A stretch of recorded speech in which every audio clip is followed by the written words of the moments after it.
यह आपके चार्ट में एक आउटलायर, एक कम महत्वपूर्ण संकेत हो सकता है, लेकिन उन क्षेत्रों में एक विभेदक कारक हो सकता है जिन पर आप ध्यान केंद्रित करना चाहते हैं, उन क्षेत्रों में जिन पर आप अपना मुख्य अंतर बनाना चाहते हैं।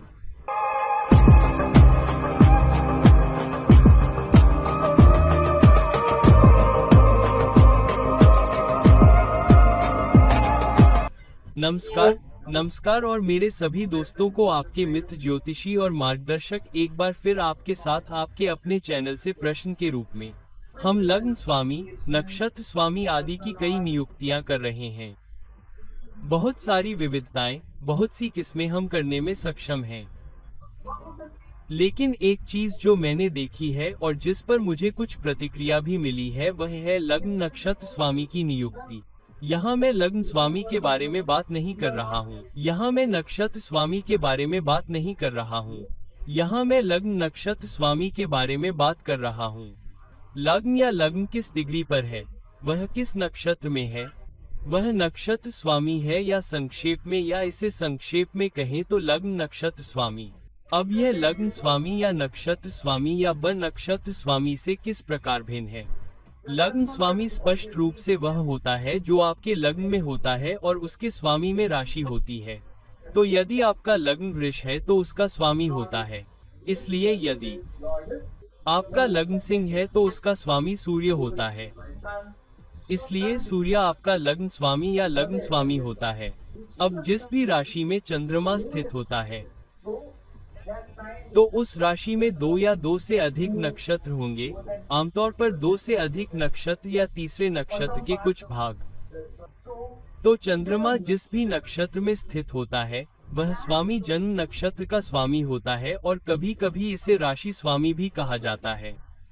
कभी कभी लोग राशि स्वामी और लग्न स्वामी या लग्न स्वामी के बीच भ्रमित हो जाते हैं।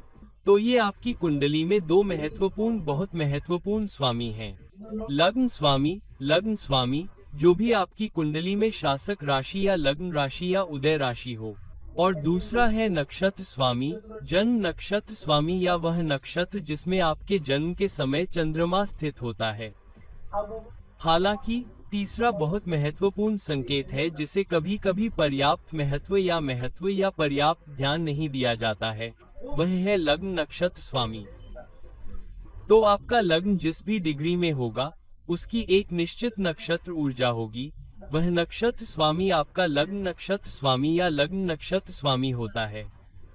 तो आज मैं इस क्षेत्र पर ध्यान केंद्रित करना चाहता हूँ। बहुत पहले, युगों पहले मैंने इस पर एक वीडियो पहले ही बनाया था। मुझे लगता है कि विषय यह है कि आपकी कुंडली में आपका लग्न नक्षत्र स्वामी कब सबसे महत्वपूर्ण हो जाता है। तो आप इसे मेरे चैनल पर देख सकते हैं, खोज सकते हैं, प्लेलिस्ट में जा सकते हैं, आपको मिल सकता है, या मैं कोशिश करूंगा और देखूंगा कि क्या मैं आपको नीचे एक लिंक दे सकता हूं। तो मैंने इसे बहुत पहले किया था और बीच बीच में यहाँ वहाँ इस पर ध्यान केंद्रित किया है, लेकिन आज मैं उस पर एक वीडियो बनाना चाहता हूँ ताकि हम जीवन के महत्वपूर्ण क्षेत्रों पर ध्यान केंद्रित कर सके और जीवन के कम स्पष्ट या कम ध्यान केंद्रित किए जाने वाले क्षेत्र जो महत्वपूर्ण है, वे लग्न स्वामी या जन्म नक्षत्र स्वामी जितने महत्वपूर्ण नहीं हो सकते हैं, लेकिन यदि आप उस क्षेत्र पर ध्यान केंद्रित कर रहे हैं तो विशेष रूप से महत्वपूर्ण है। उदाहरण के लिए, यदि लग्न नक्षत्र स्वामी हाथों, धन से संबंधित है और जीवन में हमारा ध्यान धन पर रहा है, तो लग्न नक्षत्र स्वामी स्पष्ट रूप से महत्वपूर्ण हो जाता है। उदाहरण के लिए, यदि कोई कलात्मक, आप जानते हैं, अवसरों पर ध्यान केंद्रित कर रहा है, या वे एक कलाकार हैं और वे उन क्षेत्रों पर ध्यान केंद्रित करना चाहते हैं, तो जाहिर है कि यदि लग्न नक्षत्र स्वामी पांचवी राशि या पांचवें घर में स्थान का भी स्वामी है तो यह महत्वपूर्ण हो जाता है। तो लग्न नक्षत्र स्वामी जिस राशि पर शासन करता है और जहां वह स्थित है, वह भी महत्वपूर्ण भूमिका निभाता है, क्योंकि वह घर लग्न वृद्धि के लिए बहुत महत्वपूर्ण हो जाता है, क्योंकि लग्न नक्षत्र स्वामी। अब नक्षत्र क्या है? नक्षत्र किसी स्थान का सबसे अच्छा प्रतीक है, क्योंकि एक राशि के अंदर 30 डिग्री होती है। आपकी राशि के अंदर कम से कम एक नक्षत्र पूरी तरह से हो सकता है और आपके पास दो नक्षत्रों का ओवरलैप हो सकता है, या कभी कभी दो नक्षत्र पूरी तरह से एक राशि में होंगे और तीसरे नक्षत्र का एक पोहा ओवरलैप होगा। उदाहरण के लिए मेष, सिंह और धनु राशि में दो नक्षत्र पूरी तरह से उनके अंदर होंगे और तीसरे नक्षत्र या उसके बाद वाले नक्षत्र का एक पोहा होगा। इसलिए हमारे लिए यह समझना महत्वपूर्ण है कि लग्न नक्षत्र स्वामी कौन सा है, वह कुंडली में किस राशि पर शासन करता है और उसकी स्थिति कहाँ है। क्योंकि वह राशि स्पष्ट रूप से एक विशेष घर में होगी, वह घर महत्वपूर्ण हो जाता है, उस घर का अर्थ महत्वपूर्ण हो जाता है और लग्न के भौतिक स्वामी की स्थिति महत्वपूर्ण हो जाती है। इसलिए मैं आपको कुछ उदाहरण देना चाहता हूं जिससे आप समझ सके कि यह कैसे काम करता है। ठीक है, तो सबसे पहले लग्न स्वामी क्या दर्शाता है। लग्न स्वामी ये दर्शाता है कि आपके लक्ष्य क्या हैं या आपके लक्ष्यों को क्या निर्धारित करता है। आपके जीवन में लक्ष्यों को नियंत्रित करने वाली ऊर्जाएं क्या हैं? जीवन में आपके कद का क्या अर्थ है? आप किस तरह का कद प्राप्त कर सकते हैं? आप किस तरह का स्वास्थ्य प्राप्त कर सकते हैं? तो लग्न स्वामी की गरिमा आपको वह लक्ष्य, कद, स्वास्थ्य भी देगी जिसे आप प्राप्त करने में सक्षम हो सकते हैं, या जहां आपको प्राप्त करने की आवश्यकता है, जहां आपको अपनी ऊर्जा केंद्रित करने की आवश्यकता है। यदि मंगल लग्न स्वामी है तो जाहिर है कि आपके पास अधिक ऊर्जा होगी। यदि स्वास्थ्य आपकी चिंता है, यदि शनि आपका लग्न स्वामी है और स्वास्थ्य आपकी चिंता है, तो केवल बहुत अधिक प्रयास, प्रतिबद्ध प्रयास, अनुशासित प्रयास के साथ ही आपको प्रयास प्राप्त होगा। तो आपके लग्न स्वामी के होने के कुछ संकेत हैं। आपका लक्ष्य क्या है? तो आपके प्रयास, आपकी चुनौतियां, आपके लाभ सभी इस बात से तय होंगे कि लग्न स्वामी कहाँ स्थित है। यह गरिमा अब क्या करती है और जन्म नक्षत्र स्वामी की क्या भूमिका है। जन्म नक्षत्र स्वामी आपको सोचने का मौका देता है, क्योंकि जन्म नक्षत्र क्या है, चंद्रमा किस नक्षत्र में स्थित है। तो चंद्रमा की ऊर्जा जन्म नक्षत्र स्वामी की ऊर्जा के साथ मिल रही है। तो चंद्रमा आपके मन के बारे में है, तो आपकी सोच, आपका ध्यान, आपकी भावनाएं और कई बार या अधिकतर हमारी भावनाएं भी हमारे निर्णयों को निर्देशित करती हैं। हम सोचते हैं कि सबसे व्यवहारिक व्यक्ति भी। अंतिम निर्णय हमेशा इस बात पर आधारित होगा कि आप उसे कैसे देख पा रहे हैं या आप क्या सोच पा रहे हैं।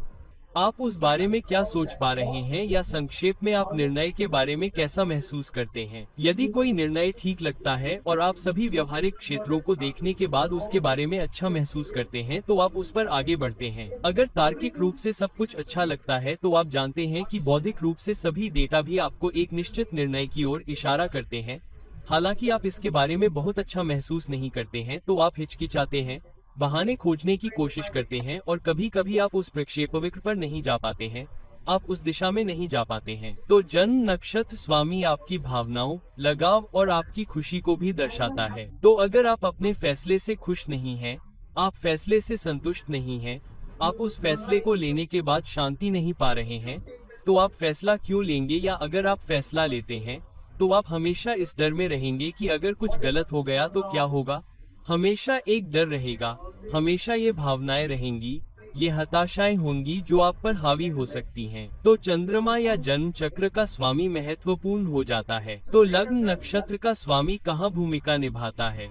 लग्न नक्षत्र का स्वामी या लग्न नक्षत्र का स्वामी इस बात में भूमिका निभाता है कि लग्न किस डिग्री में है, और यह उस नक्षत्र को निर्धारित करता है जिसके बारे में हमने बात की थी, और कौन सा विशेष नक्षत्र का स्वामी भूमिका निभाता है। तो लग्न नक्षत्र का स्वामी किस राशि पर शासन करता है, इसमें महत्वपूर्ण भूमिका निभाता है। तो अगर लग्न नक्षत्र का स्वामी किसी विशेष राशि पर शासन करता है, तो अगर वह सूर्य है तो वह सिंह राशि पर शासन करता है।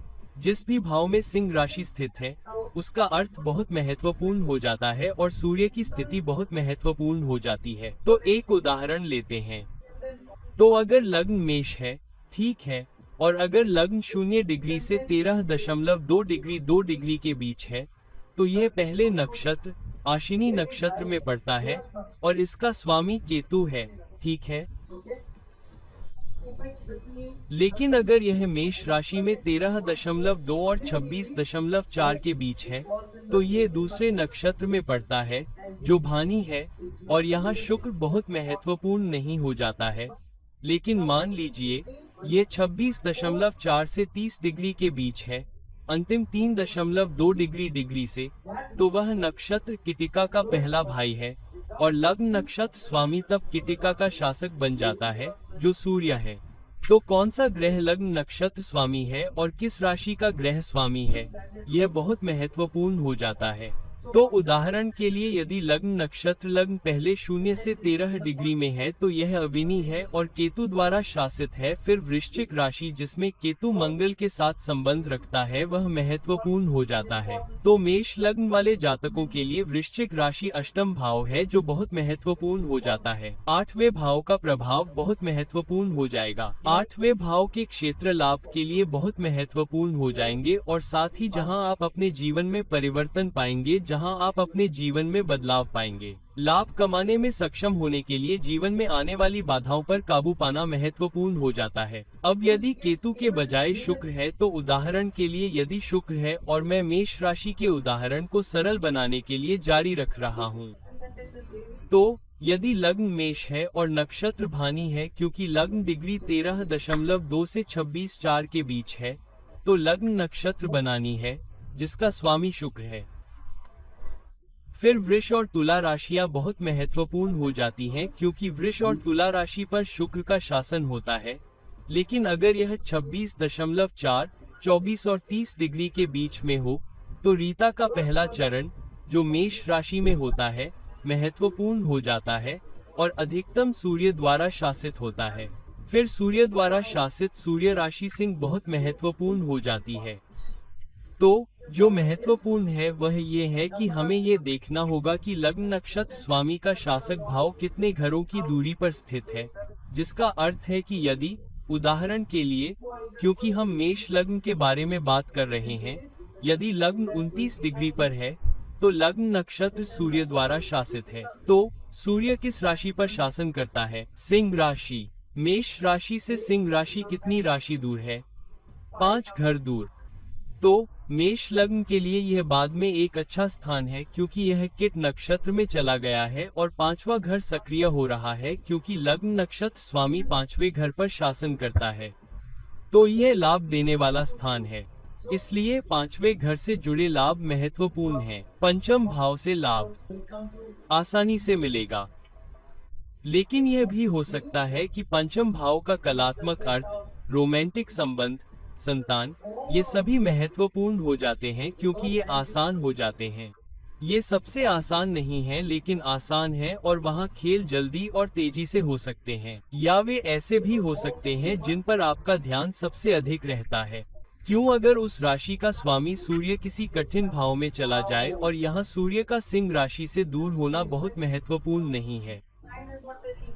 लग्न से दूर सूर्य का होना बहुत महत्वपूर्ण हो जाता है, क्योंकि सूर्य लग्न नक्षत्र का स्वामी है। इसलिए जबकि सूर्य लाभ के पंचम भाव का स्वामी है, लाभ अच्छा होगा।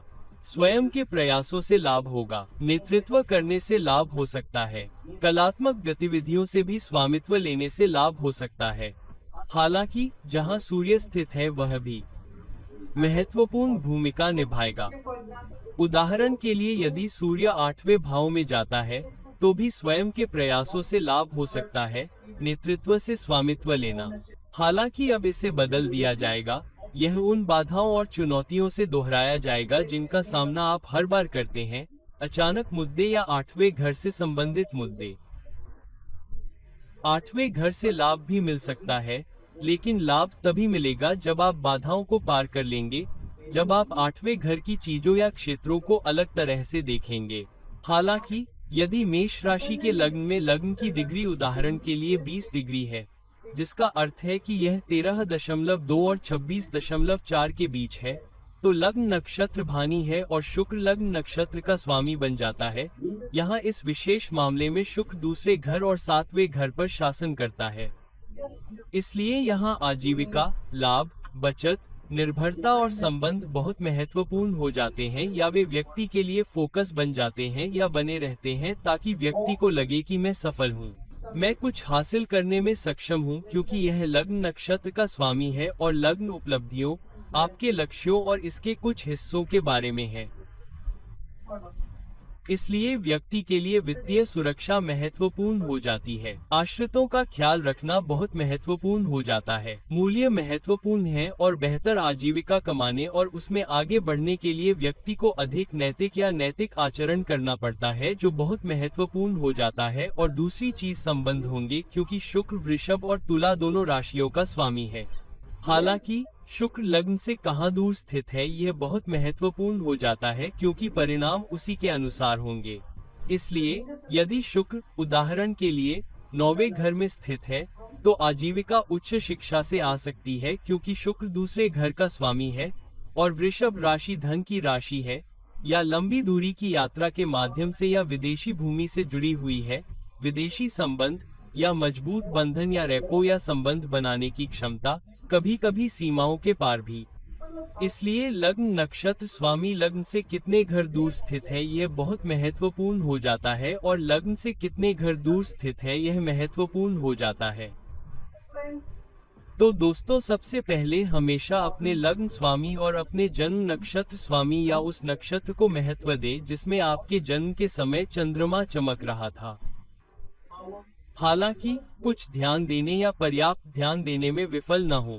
कभी कभी कुछ मामलों में उतना ही ध्यान देने की आवश्यकता होती है, क्योंकि लग्न नक्षत्र स्वामी कभी कभी उन मामलों में आपकी मदद कर सकता है जहां लग्न स्वामी अटक रहा हो, या जन्म नक्षत्र स्वामी अच्छा न हो या अच्छी गरिमा में न हो। उदाहरण के लिए, कभी कभी हमें लगता है कि लग्न स्वामी या नक्षत्र या लग्न स्वामी अच्छी गरिमा में बहुत अच्छी स्थिति में है। यह उच्च का हो सकता है, यह परीक्षण घरों में हो सकता है, और इसी तरह और जन्म नक्षत्र भी बहुत अच्छी स्थिति में हो सकता है या उच्च का हो सकता है, और इसी तरह। हालांकि कभी कभी हम महसूस करते हैं या हम पाते हैं कि जन्म नक्षत्र स्वामी की बहुत अच्छी स्थिति के बावजूद भी कभी कभी हम सर्वोत्तम परिणाम प्राप्त करने में सक्षम नहीं होते हैं, और ज्यादातर उन क्षेत्रों में जहां हम ध्यान केंद्रित करना चाहते हैं या जहां से हम परिणाम प्राप्त करना चाहते हैं। तो अगर किसी व्यक्ति का लग्न नक्षत्र स्वामी सूर्य है और सूर्य पंचम भाव का स्वामी है, जैसे मेष राशि के जातकों के लिए, और अगर व्यक्ति कलात्मक कार्यों में लगा हुआ है, मनोरंजन करने वाला है, तो पंचम भाव महत्वपूर्ण हो जाता है। लेकिन अगर व्यक्ति नौकरी पेशा है तो पंचम भाव इतना महत्वपूर्ण नहीं हो सकता है, क्योंकि व्यक्ति काम या करियर पर ध्यान केंद्रित कर रहा है। ठीक है, लेकिन जब भी व्यक्ति विज्ञान में बदलाव या करियर में बदलाव, उद्योग में बदलाव की तलाश में होगा, तो पंचम भाव फिर भी महत्वपूर्ण होगा, क्योंकि सूर्य पंचम भाव का स्वामी है और पंचम भाव दशम भाव का अष्टम भाव है, तो ये बदलाव भी एक भूमिका निभाएंगे। इसलिए हमें ये ध्यान रखना होगा कि मूल स्वामी का लग्न किस भाव में है और वह कहाँ स्थित है। यह कभी कभी अपनी दशा और गोचर की तीसरी दशा में सक्रिय हो सकता है। ऐसा हर समय नहीं हो सकता है, लेकिन जिस क्षेत्र पर यह शासन करता है वह आपके जीवन भर ध्यान में रहेगा, खासकर स्थिति हासिल करने के लिए, कद बढ़ाने के लिए, यह महसूस करने के लिए कि आप बहुत अच्छा कर रहे हैं, न कि अस्वीकार किए जाने या कम सफल महसूस करने के लिए। तो दोस्तों, ये देखें कि आपका लग्न नक्षत्र स्वामी कहाँ स्थित है, वह किस देवता में स्थित है, वह लग्न से कितने घरों में स्थित है, और क्या ये कुछ अच्छे योगों या दशाओं या अच्छी युति में है, क्योंकि ये सभी भी अंतिम परिणाम में एक स्वाद जोड़ेंगे, जो आपके नक्षत्र नियम से आपको मिलने वाला सबसे अच्छा प्रसार है। तो दोस्तों, इस वीडियो को लाइक करें, इसे शेयर करें, और अगर आप मुझसे व्यक्तिगत परामर्श चाहते हैं तो कृपया नीचे दिए गए लिंक पर मुझसे संपर्क करें। फिर कभी कुछ और वीडियो तक मैं आपके मित्र ज्योतिष और पिताजी से विदा लेता हूँ। नमस्ते।